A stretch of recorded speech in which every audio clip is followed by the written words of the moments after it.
Sejam muito bem-vindos ao nosso Brasescast. Estamos começando aqui mais um episódio para contar histórias incríveis de pessoas muito bacanas do mercado que vêm aqui bater um papo com a gente, para a gente falar um pouco além, né, do nosso segmento aqui do curso de inglês, mas falar um pouquinho sobre o que a vida tem para nos acrescentar fora aqui do nosso ambiente do Brases English Course. Hoje recebendo aqui o secretário de Turismo, Antônio Mariano. Muito obrigado pela sua presença aqui com a gente hoje. E a Carlinha como nossa co-host do dia. Oi, pessoal. Secretário, um prazer. A gente pode chamar de secretário, Antônio Mariano, Mariano, como é que você prefere? Não, mais informal possível. Mais informal possível. Mais então eu vou te informal chamar de Mariano, que foi tá assim bom, que tá te ótimo. apresentaram para mim. Maravilhoso. Então é dessa forma.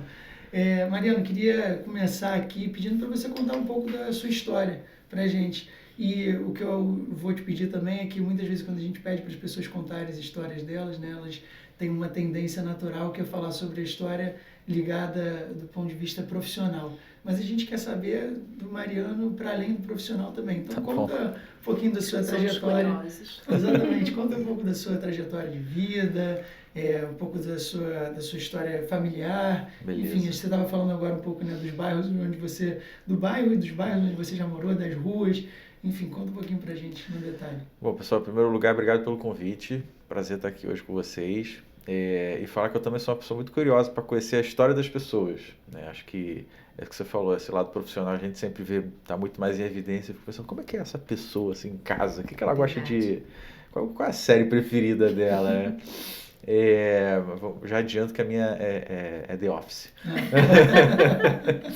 The Office e Mad Men, para mim são os melhores. Bom, sou Antônio Mariano, estou com 31 anos, sou nascido e criado aqui no Rio de Janeiro. Sou filho de um carioca com uma venezuelana, então minha mãe, toda a família da minha mãe é da Venezuela. E que curiosamente obviamente me deu muito mais facilidade para aprender o espanhol. E eu, quando era uma criança, eu fui uma criança muito turrona, né? Acabei demorando muito para aprender inglês. A gente está aqui no Brasas, já adianto, pessoal, não façam a mesma besteira que eu fiz para demorar para aprender inglês. Mas enfim, eu desde moleque sempre gostei muito de política, sempre fui muito nerd, então sempre gostei muito de política, muito de Star Wars, gostava muito de jogar War, gostava muito de jogar xadrez com meu avô, dominó, enfim, sempre uma coisa um pouco mais caseira. Uhum.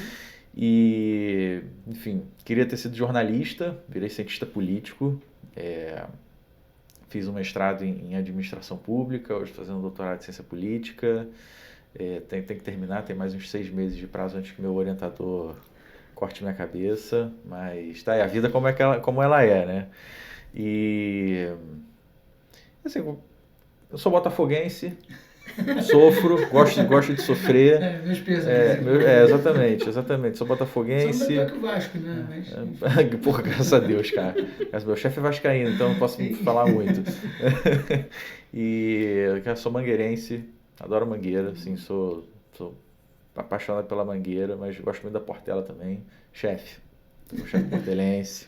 Então curte o carnaval também, não, eu né? gosto. Não, e sabe que ruriosamente, o carnaval de rua especificamente, eu não sou muito fã. Uhum. Acho que essa coisa de sempre ter sido criado uma coisa mais caseira, eu não sou muito fã de carnaval de rua, já frequentei muito. Mas o carnaval da avenida, o sambódromo é impagável. Aquilo ali você fica arrepiado cada escola que passa todos os dias. Seja no grupo especial, seja no grupo de acesso. Aquilo ali é um espetáculo único no mundo inteiro. E, enfim, acho que sou essa pessoa tentando fugir um pouco do profissional, né? A pessoa mais caseira, assim, do profissional tem sempre uma vida social muito agitada, mas eu gosto muito de ficar em casa, gosto de ler meus livros, eu gosto muito de ler, adoro ler. No final do ano passado, entre Natal e Ano Novo, que eu fiquei em casa aquela semana, eu li um livro por dia. Foi um ponto fora da curva na minha vida. Eu tenho uma lista de todos os livros que eu já li na vida. No ano passado eu li 6.000 páginas. Então, muita coisa. Esse ano estou em 1.500 ainda. Estou pensando como é que eu faço para atingir a meta do ano passado. E já gostei muito mais de cinema. Gosto muito de cinema, mas hoje em dia eu frequento menos. Acho que pela falta de tempo mesmo, mas eu adoro. E é isso, enfim. Acho que é um cara que gosta muito de estar com os amigos. de preferência em casa, ou numa pizzaria, adoro uma pizza, acho que é isso. E o que você leu, assim, nesse período que você teve, assim, de mais intenso de leitura, o que você leu, assim, que foi mais, que te acrescentou mais, de repente, ou se você tem um apanhado de coisas que te acrescentaram? Assim, eu gosto muito de ler sobre história do Brasil, tanto a história contemporânea, então todos os livros que saem sobre política atual eu tô lendo. Gosto muito de ler sobre a história passada, mas a história republicana. Acho que do Império e da República, do início da República. Então, naquele final do ano passado, por exemplo, eu consegui terminar de ler a trilogia da biografia do Getúlio Vargas. Foi fantástica. Acho que aquilo ali explica muita coisa de como se desenvolveu a história. Você consegue entender um pouco mais no detalhe. Mas o meu lado nerd também fala um pouco mais alto e eu, no final do ano passado, início desse ano, eu li o Guia do Mochileiro das Galáxias. Ela é triste que eu tenha lido só aos 30 anos de idade, devia ter lido antes, mas li, é a leitura fantástica, recomendo. Boa. E algum aprendizado assim maior dessa literatura toda, assim, alguma coisa que você consegue levar para o âmbito pessoal ou profissional do que você Cara, leu? sim, eu acho que principalmente esse meu lado mais de história, eu gosto muito de história, né? Acho que a gente consegue entender, para mim que trabalho dentro da política, enfim, na gestão pública, acho que entender, não repetir os mesmos erros do passado, né? A história tem um pensamento que diz que a história é cíclica, que a história sempre se repete, enfim, invariavelmente a gente acaba vendo isso. E acho que entender o passado é um clichê, mas é um clichê verdadeiro, né? A gente entender o passado para clichê. Exatamente, para a gente não repetir os mesmos erros no futuro. Então acho que esse é o maior aprendizado, né? Que eu consigo tirar disso. Esse é um aprendizado, inclusive, que também vem da terapia, né? Porque a terapia, ela mostra isso pra gente. A gente passa anos falando sobre a mesma coisa. Exatamente. E cometendo os mesmos erros. Então, acho que a história, a política e o consultório médico ensinam essa mesma coisa pra gente. É verdade. Agora, trazendo um pouquinho mais pro lado profissional, conta pra gente como é que é o dia a dia lá na secretaria.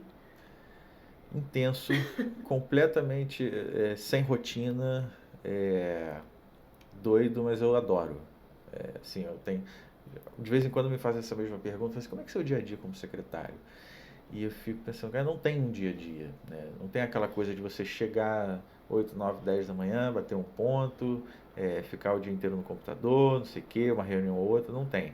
Hoje, por exemplo, eu vim de casa direto para cá, daqui eu vou ter um almoço no centro, depois eu vou para o gabinete, vou para a secretaria, aí eu vou despachar, aí depois tem uma outra reunião à noite, tem vários dias que eu posso ficar o dia inteiro no gabinete, só em reunião, só em despacho, só com processo.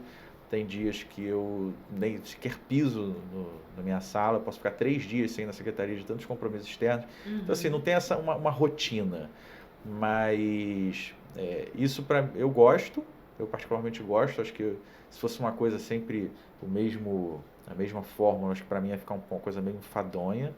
Eu gosto sempre de estar procurando coisa nova, mas por outro lado também te obriga a ser bem disciplinado, porque hoje o processo é digital, né? Então a prefeitura acabou aquele monte de processo físico, papel em cima da mesa. Não, graças a Deus. Então, se eu precisar assinar um processo, eu não vou precisar estar pessoalmente na secretaria. Eu posso assinar do celular, sem problema nenhum. Posso ler o processo inteiro, enfim, fazer o despacho daqui. Mas mesmo assim te obriga a ser disciplinado para você eu despachar com a minha equipe, despachar com a minha chefe de gabinete, saber que exatamente, saber que eu tenho que abrir o processo Ponto Rio aqui no celular, porque muitas vezes é tipo, chegou esse ofício, qual é o encaminhamento que a gente dá? Só que eu estou tão pegado nos compromissos fora, às vezes, que às vezes eu acabo deixando passar. O pessoal me cobra à noite. Eu falei, perdão. Mas a rotina é essa, enfim, acho que é uma coisa bem dinâmica. Acho que é o melhor adjetivo que eu posso usar é esse, né? A melhor definição de uma palavra é essa, uma rotina bem dinâmica. Mas que eu gosto, enfim, me obriga, como eu falei, a estar sendo de um lado para o outro. Um caos positivo. Assim, é um caos positivo, sim, é um caos positivo. É uma boa definição também. e muita interlocução. Né? Tem que sempre estar em contato com os atrativos, com o trade do turismo, com os hotéis, com os guias de turismo, dentro da própria prefeitura também tem muita interlocução. Então é isso, é bem dinâmico, um caos positivo. E quais são assim, os grandes desafios? Assim, qual foi o maior pepino que você já teve que resolver aí dentro da secretaria? Pode contar. Rapaz, não, minha vida é um livro aberto. Olha, acho que recentemente, agora no mês passado, tem um mês e meio, a prefeitura teve um ataque hacker que jogou todos os sistemas para fora do ar. E a gente conseguir sair do digital e voltar meio que para o analógico naquele período de 2, 3 semanas, enquanto pelo menos os principais sistemas não voltavam, foi uma crise ali que não só eu, mas a prefeitura inteira, de uma maneira geral, teve que lidar. Mas dentro do turismo especificamente, eu não tive uma crise. Né? Acho que, claro, a gente tem problemas, principalmente de segurança pública, que pipocam uma vez ou outra. Isso afeta a imagem do Rio de Janeiro, mas a secretaria como tal, eu como secretário, eu cuido de políticas públicas, eu cuido da experiência do turista aqui no Rio de Janeiro. E isso afeta, esses episódios, eles afetam muito a promoção da cidade do Rio de Janeiro, ou seja, como é que eu vou atrair o turista para cá. E aí quem é o responsável por essa promoção dentro da prefeitura não sou eu, é a Rio Tour, que é a minha empresa vinculada. Tem outros órgãos também que tratam de promoção, mas dentro da prefeitura é assim. Então, acho que o maior desafio nesses 6 meses que eu estou à frente da secretaria é tentar entender, dentro de um contexto de pós-pandemia, de recuperação econômica, de passagens aéreas caríssimas. Semana passada eu fui a Recife, eu paguei quase R$4.000 de volta. Era mais barato que a Portugal, eu fiz a comparação. É inacreditável. Né? Repensar o turismo dessa maneira geral para o Rio de Janeiro e ver como é que a gente vai trazer a experiência, fazer uma experiência positiva para o turista. Eu acho que o maior desafio hoje não é um ponto, é uma coisa perene para mim, porque vender o Rio de Janeiro às vezes é muito fácil, né? Mas a experiência do turista como tal é o que, no final das contas, o cara vai vir, o turista vai vir para cá, ele vai fazer o boca a boca e ele vai dizer, pô, é seguro, não é? O transporte é bom, não é? Eu fui bem atendido, não fui? Então, acho que o maior desafio é esse. Nós vimos uma reflexão sua sobre o turismo no Rio. Foi um episódio com um grupo de holandeses que tentou entrar no Jardim Botânico e não conseguiu, né, por conta da emissão do cartão de crédito que foi no exterior e o órgão não aceitaria, né? E aí você fala sobre fórmulas para facilitar a vida dos nossos visitantes. Considera que o inglês, a capacitação do pessoal em inglês seja uma delas? Sem sombra de dúvida nenhuma. Acho não, né? Óbvio, o inglês é a língua universal hoje e reclama-se muito de que o carioca, o atendimento aqui no Rio de Janeiro peca nesse sentido. Então, nós, por exemplo, criamos a Escola Carioca de Turismo, que são 10 cursos de qualificação e profissionalização. Dentre esses 10 cursos, um deles é de inglês voltado para o turismo, inclusive, né? É um curso rápido, são 3 meses, não é um curso que a gente faz para a vida, que dura anos e tal, mas são aquelas noções de inglês que o atendente precisa ter para preparar, exatamente. Então, isso é de suma importância. Eu vejo nos atrativos, nos lugares mais robustos, digamos assim, né? Nos atrativos maiores, uma exigência por essa qualificação cada vez maior. Então, o Pão de Açúcar é assim, o Grupo Cataratas, que cuida do Bioparque, a Aquarrio, a Van das Paineiras também são assim, a Roda Gigante é assim, o Museu da Manhã é assim. Então, nesses lugares que têm uma capacidade eles podem exigir essa qualificação, eles já exigem. Mas você chega no restaurante, enfim, no boteco da esquina, ou, enfim, nos restaurantes mais conceituados também, eu sei que o atendimento ele tem melhorado bastante, mas A gente sabe que não é a realidade de todos os restaurantes, por exemplo, do Rio de Janeiro. A gente sabe que não é a realidade, por exemplo, de todos os taxistas. A gente sabe que não é a realidade dos motoristas de aplicativo. Né? E isso é a experiência do turista, no final das contas. Então, aprender o inglês é fundamental. Essa escola a gente está fazendo em parceria com os atrativos, com a Guarda Municipal, que tem o grupamento de apoio ao turista, com o BPTUR, que é o Batalhão de Policiamento de Áreas Turísticas da Polícia Militar, justamente para que esses profissionais também tenham essa qualificação, que, enfim, é importante não só aqui, mas em qualquer lugar do mundo. Verdade. Além dessa, desculpe, você... Não, pode seguir. Além dessa iniciativa que você falou, quais são as outras iniciativas hoje dentro da Secretaria para melhorar a experiência do turista aqui no Rio de Janeiro? O que mais a gente pode esperar assim, de implementações para esse nosso potencial, né? Aqui o Rio tem um potencial turístico enorme. A gente lá na Setur, como eu falei, a gente cuida das políticas públicas. Então, a gente tem agora uma série de programas e projetos que nós lançamos. A Escola Carioca de Turismo é um deles, é um dos maiores. São quase 4.000 vagas, junto com o Senac. Sempre gosto de frisar isso. A gente, o rapaz vai sair, ou a moça vai sair do nosso curso com um certificado chancelado, um diploma chancelado, tanto pela Prefeitura do Estado do Rio de Janeiro, como pelo Senac. Além disso, a gente tem o LabTour, que é a nossa incubadora para micro e pequenas empresas com ideias inovadoras para o turismo. São 5 empresas, a gente fez o Pitch Day em agosto e elas começaram a serem incubadas numa parceria com a SPM, agora no dia 1º de setembro, são 6 meses de incubação. E aí em março a gente vai fazer um novo Pitch Day, já com os produtos deles mais bem maturados, né, para possíveis investidores. E aí a ideia é trazer inovação para a experiência do turista. Turismo ele é nicho e experiência. Então, se eu não estiver constantemente inovando para que o turista do nicho sinta-se contemplado, para que ele tenha uma nova experiência, o Rio de Janeiro vai se perder. Né? Dubai não era nada 30 anos atrás, era areia e petróleo, e olha o que é hoje. Eles estão constantemente inovando na experiência. Dentre muitos, o antigo secretário que substituiu, o Bruno, ele gosta também, ele que usa muito esse exemplo de Dubai, eu roubei para mim, e da Disney também. Ele fala assim, seu filho pede para ir para Disney. Aí você vai lá, faz o esforço, paga, e para ir para Disney tem que falar inglês. E aí você vai no parque do Harry Potter. Aí passa 2, 3 anos, o seu filho fala, pai, eu quero ir para Disney de novo. Você fala, mas a gente já foi. Ah, não, mas agora tem o parque de Star Wars. Que infelizmente eu ainda não fui. E aí é isso, você constantemente estar inovando na experiência. E o LabTour, ele entra nisso. Não que a gente vai ter novos atrativos, né? A ideia não é essa, mas é melhorar a experiência do turista no Rio. Outra coisa que a gente tem é o nosso programa de distrito turístico. O primeiro piloto é na Glória.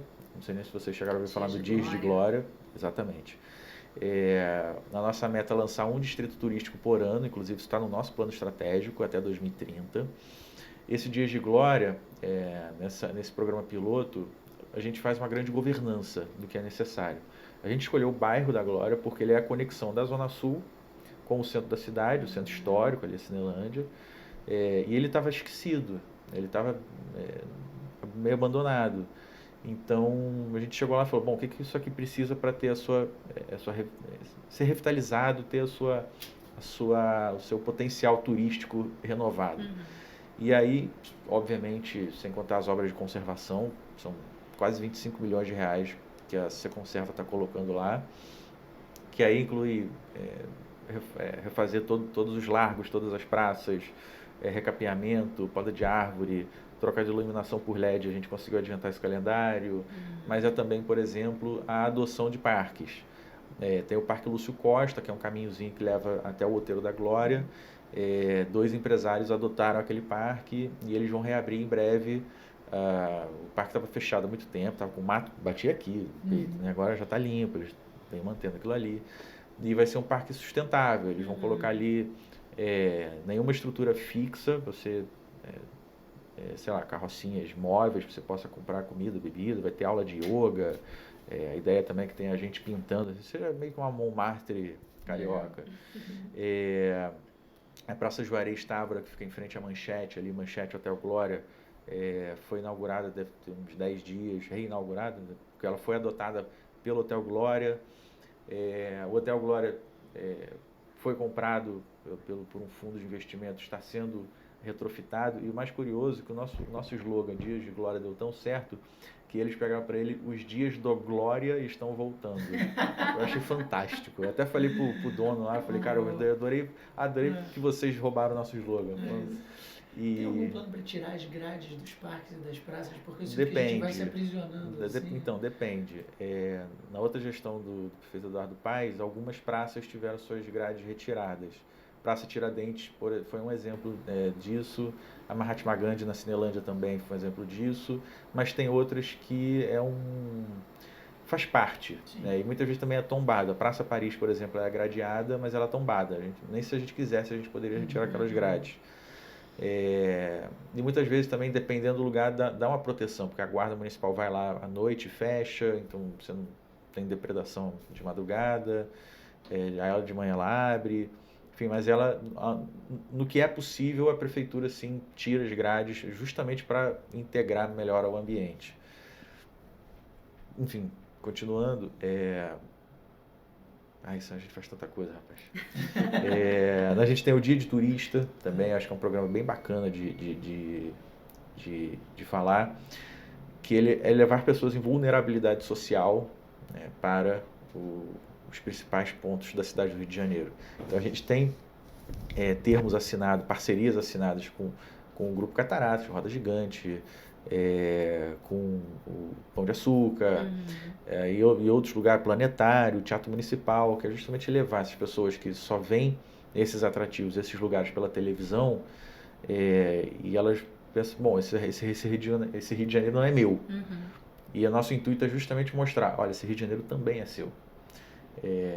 E por isso que chama Dia de Turista. A gente pega a pessoa e de segunda a sexta, a gente tem uma van que faz isso. A gente tem o nosso calendário, hoje a gente está no final de setembro. O nosso calendário está fechado até quase no final de novembro já. De tanto sucesso que esse programa fez, a gente nem esperava que fosse tanto. E isso você gera uma sensação de pertencimento, que eu acabei de falar, uma educação patrimonial, e você gera também na pessoa um sentimento de, turismo não é só para gente rica, o turismo não é só para elite. Eu posso fazer turismo, mesmo que seja dentro da minha própria cidade, isso também me pertence. E para além disso, mostrar que o turismo gera emprego, gera renda, desenvolve a sociedade. O turismo é um motor da economia. Então, o turismo crescendo, ela poderá ser parte disso no futuro, seja empreendendo ou seja fazendo parte, sendo um funcionário. Ela poderá ter o seu salário pago, a sua vida paga pelo turismo. Esse é o objetivo do Dia de Turista. Enfim, acho que os principais programas que a gente tem são esses. Mas a gente, no ano que vem, está querendo entrar muito na questão da infraestrutura turística. E aí eu digo, por exemplo, existem 3 identidades visuais de placas de turismo na cidade hoje. Uma está bem maior, são aquelas placas grandes, meio azul verde água e tal, que foram instaladas nas Olimpíadas, mas tem outra de outras épocas, né, que foram instaladas e não foram retiradas. Ano que vem eu quero entrar nisso, padronizar de vez. A gente vai ter o Visit Ponto Rio, que é uma parceria com o Rio Convention Bureau, que o Visit Ponto Rio estava com a prefeitura, agora está com eles, eles vão ter um grande site. Visit Ponto é mundial, né? Sempre Visit Ponto alguma coisa. Então, Visit Ponto Britain, Visit Ponto New York, Visit Ponto Switzerland, então você tem tudo. E Visit Ponto Rio, ele estava meio parado, e o Rio Convention ele vai transformar isso num grande marketplace para ajudar a desenvolver também esses negócios, e também num aplicativo para ajudar o turista. A gente quer ampliar o número de centros de atendimento ao turista, aos CATs, e depois disso também, enfim, a gente tem que lidar muito com os grandes eventos que vão ter no ano que vem. A gente está querendo fazer um carnaval muito maior do que já foi esse ano, porque aí vai voltar a ser fevereiro de fato. A gente vai voltar a ter 2 carnavais agora todo ano? Não. Não custa sonhar. Verdade. A gente vai ter o Web Summit, que é a maior feira de inovação e tecnologia do mundo. Uma grande conquista. Né? Grandíssima conquista. Inclusive a gente está indo agora no início de novembro para Lisboa É justamente para ver o funcionamento. Eu estou indo junto com a delegação para ver o funcionamento, para ver como é que é o turismo do Web Summit lá e poder trazer para cá essas experiências que vai ser no início de maio do ano que vem. Enfim, ano que vem, em 2023, a nossa expectativa é que a gente retome o mesmo número de eventos que foi em 2019, foram 300. Em 2022 foram 150. Então, tem muita coisa que a gente está fazendo na secretaria. Enfim, poderia ficar horas falando, cheia, mas né? podia ficar horas falando, mas senão não termina a entrevista nunca. E você consegue dizer qual é o turista que gasta mais no Rio de Janeiro? E também aquele que é mais mão de vaca? Não, o que gasta mais geralmente são os europeus americanos, até mesmo hoje, também por conta da alta do dólar, para eles fica muito mais barato, então o ticket médio deles é maior. E o mais mão de vaca, me perdoem os argentinos, mas são os... Inclusive, anteontem, eu estava numa reunião com o pessoal de cruzeiros, e que a temporada de cruzeiros começa agora dia 28 de outubro, e vai ser a maior temporada desde 2016, do ano olímpico. Uhum. E aí o próprio pessoal estava falando, e tinha um argentino na reunião, de passagem, o pessoal estava falando assim, não, porque os cruzeiros que vêm de Buenos Aires são, obviamente, por óbvio, né, os que tem mais argentinos, e eles vêm com dinheiro, eles sabem, muitos deles já vêm com o Rio Card na mão, porque eles não querem pegar o Uber, porque eles não querem gastar o dinheiro com o Uber, eles saem e vai direto pro VLT, eles sabem como é que é o custo do VLT, o custo do metrô para ir até a praia. E eu falei, pô, mas argentino tudo mão de vaca, né? Eu falei exatamente isso. Aí o argentino que estava na reunião, pior é que é verdade. Hoje a gente tem noção, assim, de quantos turistas a gente recebe. Você tinha comentado em uma outra conversa que ainda é difícil, né, capturar esses dados todos. Como é que vocês... Qual é a noção que a gente tem hoje? Quanto turista vem para o Rio? Essa segmentação, né? Homem, mulher... de qual região, quanto que se gasta, então, o que a gente tem, o que a gente pode ter. A gente aqui no Rio, nós não tínhamos, ainda não temos, para falar a verdade, mas a gente já está no processo de desenvolvimento, um observatório com todos esses dados. Então, a gente criou o painel do turismo carioca, basicamente um observatório. E com isso a gente vai ter 40 indicadores para medir o turismo, afinal, quem não mede não gerencia. Então, todos os números que a gente tem hoje, ou são uma estimativa, ou a gente tem que ficar pedindo para os outros para depois fazer as contas. Mas a gente recebe, mais ou menos, em média, 2 milhões e meio de turistas por ano. O turista nacional, os principais emissores, os principais mercados emissores são São Paulo, Minas Gerais, o interior do estado do Rio de Janeiro, vem para cá, Santa Catarina e Espírito Santo, são os 5 principais. Do exterior são Argentina, Chile, Estados Unidos, França e Alemanha ou Portugal. Agora fugiu o quinto, acho que é uma coisa assim. Mas é basicamente isso, Estados Unidos, Argentina, Chile e um pouco da Europa também. E a gente está trabalhando justamente para ter esses dados, né? Mas, inclusive, ontem a gente teve uma reunião do conselho, a gente apresentou um perfil do turista nacional no ano passado. 60% vem a lazer, para sol e praia. Os que vêm a lazer, vêm 60% para sol e praia. Eu ia perguntar assim, qual que é o que leva, a motivação. Né? A motivação, exatamente. 80% vem a lazer, mais ou menos uns 20%, um pouquinho menos, vem a trabalho. Em São Paulo esse número já aumenta, já são 30% a trabalho em São Paulo. A grande maioria é sol e praia, floresta, enfim, coisa de turismo de aventura. E também fica muita gente hospedada em casa de amigos e familiares. Tem muita gente que vem para o Rio de Janeiro para, enfim, fazer essas visitas, essa viagem mais pessoal, digamos assim. Esse do turista nacional, o perfil é mais ou menos esse. E qual é o seu ponto turístico preferido da cidade? Rapaz, você pode falar? Posso. Não, eu gosto muito da Mureta da Urca. Muito. Eu morei um curto período da minha vida ali na Urca e eu saía de manhã cedo para pegar o ônibus para ir para o trabalho, quando eu trabalhava lá na Câmara, na Cinelândia. E às vezes eu até saía até um pouco mais cedo só para poder ficar sentado ali na mureta vendo, sei lá, canoa havaiana, os rapazes com canoa havaiana, as gaivotas voando, os aviões. é um negócio que ele traz uma paz, né?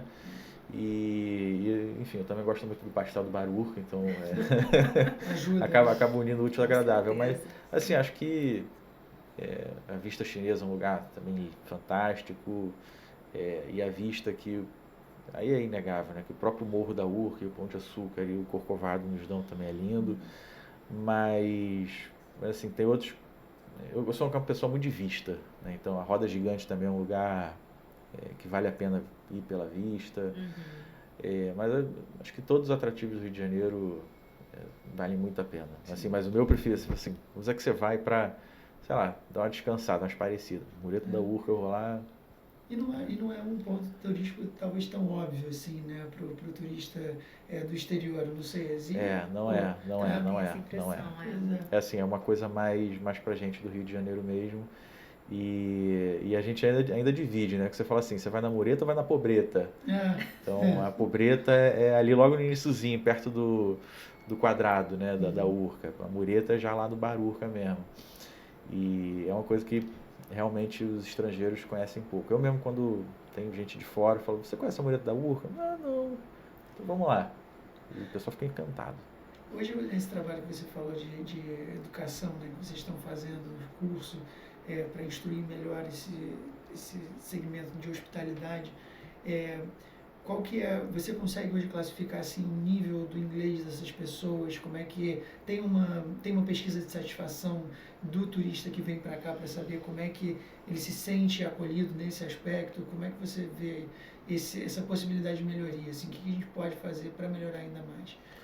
Olha, tem uma pesquisa que a Rio Tour fez no final do ano passado, justamente de satisfação do turista, né, com o Rio de Janeiro. E de uma maneira geral, as notas foram bem positivas. A segurança pública, por exemplo, que é um negócio que a gente reclama muito, foi 7,6. Tá? 7,5, foi 7,5 para o nacional, 7,6 para o estrangeiro. Enfim. Então, geralmente, ele até se sente bem acolhido, porque o carioca ele é muito hospitaleiro. Então, por mais que o que a gente acabou de falar agora há pouco, por mais que o inglês ainda seja uma coisa incipiente, muitas vezes, o carioca ele vai dar um jeito, né, de atender e de atender bem. Ele vai dar um jeito de dar informação e dar informação bem, nem que seja na mímica.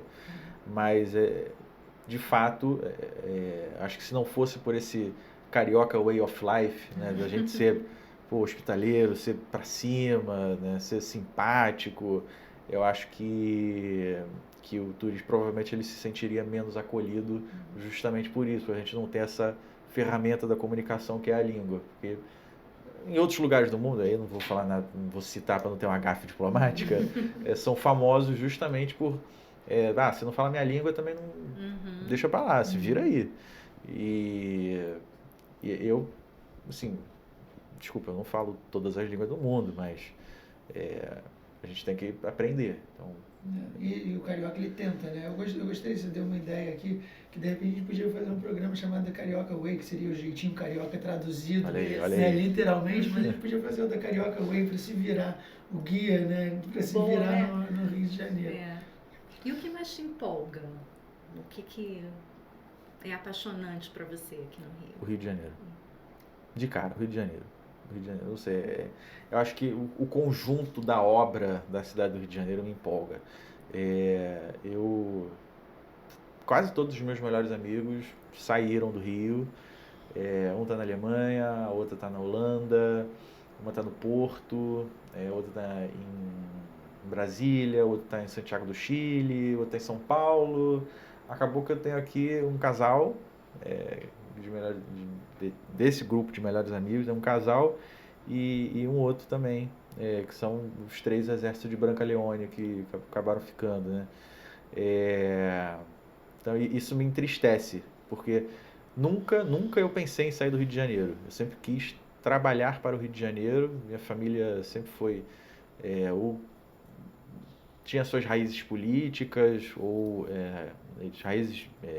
Eu tive um tio-avô que foi vereador aqui no Rio, outro tio-avô foi ministro na Venezuela, meu avô era médico, foi médico pessoal de um ex-presidente da Venezuela, Meu pai foi assessor do Lacerda, então você tem essa veia, né, que no final das contas descambou nessa paixão pela política. Então sempre foi serviço público. Eu nunca trabalhei no privado, né? Eu já, enfim, sei lá, 12, 13 anos de carreira que eu tenho, de vida profissional, eu nunca sequer cogitei trabalhar no privado, porque trabalhar no público, trabalhar pelo Rio de Janeiro é uma coisa que me apaixona. Então hoje o cargo que eu ocupo, secretário de turismo da cidade mais turística do Brasil, da América Latina, das maiores do mundo, saber que eu posso entregar para a minha cidade é uma coisa que verdadeiramente me apaixona. Então a gente fala assim, deixa de ser clichê. Eu falo, cara, não é clichê, é verdade. É isso, né? É sobre isso, está tudo bem. Então isso me apaixona. Mas fora isso, me apaixona uma excelente pizza de 4 queijos também. Boa. Você falou da sua paixão pelo Rio. Eu acho que hoje existe uma ansiedade, uma angústia assim, dos jovens de identificar assim, qual que é o meu propósito, né? Sim. Acho que está muito claro para você que o teu propósito ele está dentro do Rio de Janeiro. Sim. Né? Ele tem um encontro com o Rio muito forte, é muito bacana, é muito bonito ver alguém que se encontrou na sua profissão e que consegue falar com tanta paixão assim.